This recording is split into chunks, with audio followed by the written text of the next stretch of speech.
Hey guys, it's Matt here.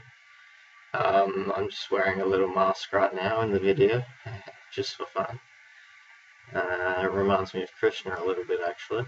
But today I'm going to be talking about introversion and extroversion. Let me just shut the door.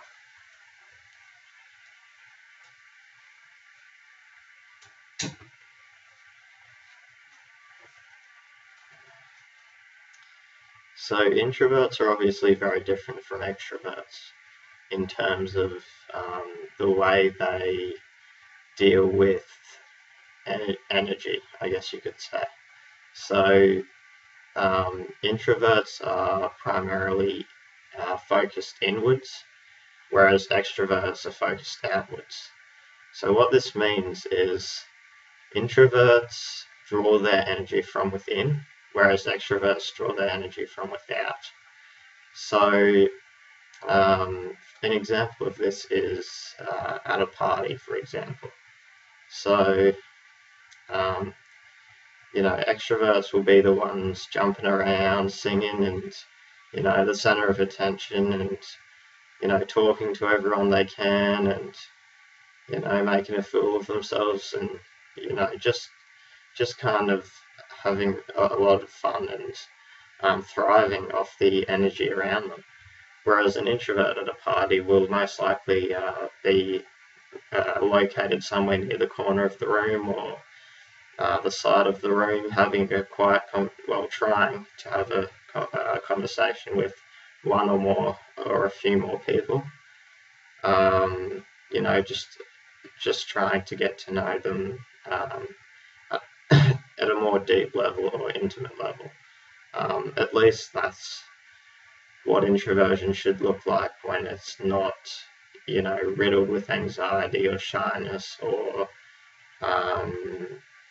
any other, such condition that prevents one from flourishing at their full potential. So,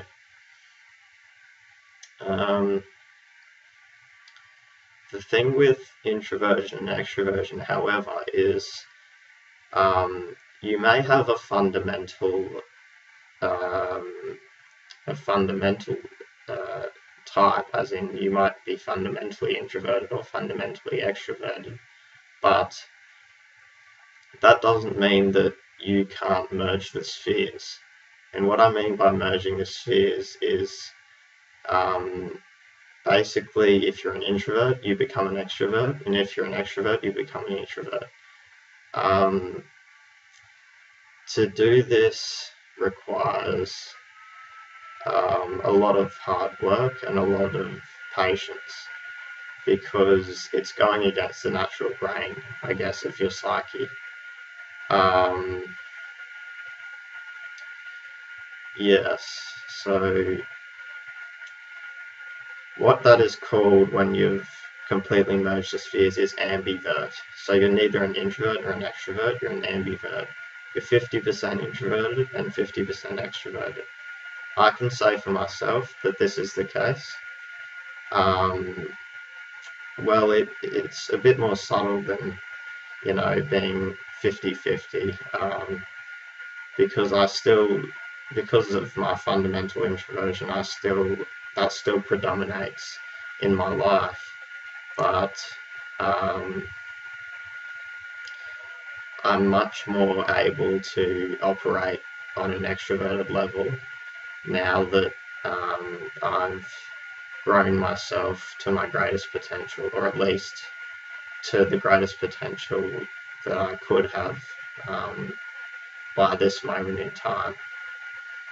There's always room for growth, though. That's the thing. Growth is infinite, because time is infinite, and you never die, you never pass away, you're eternal. You've always been here, you'll never go away, and essentially you are God, and I am God, and I am you.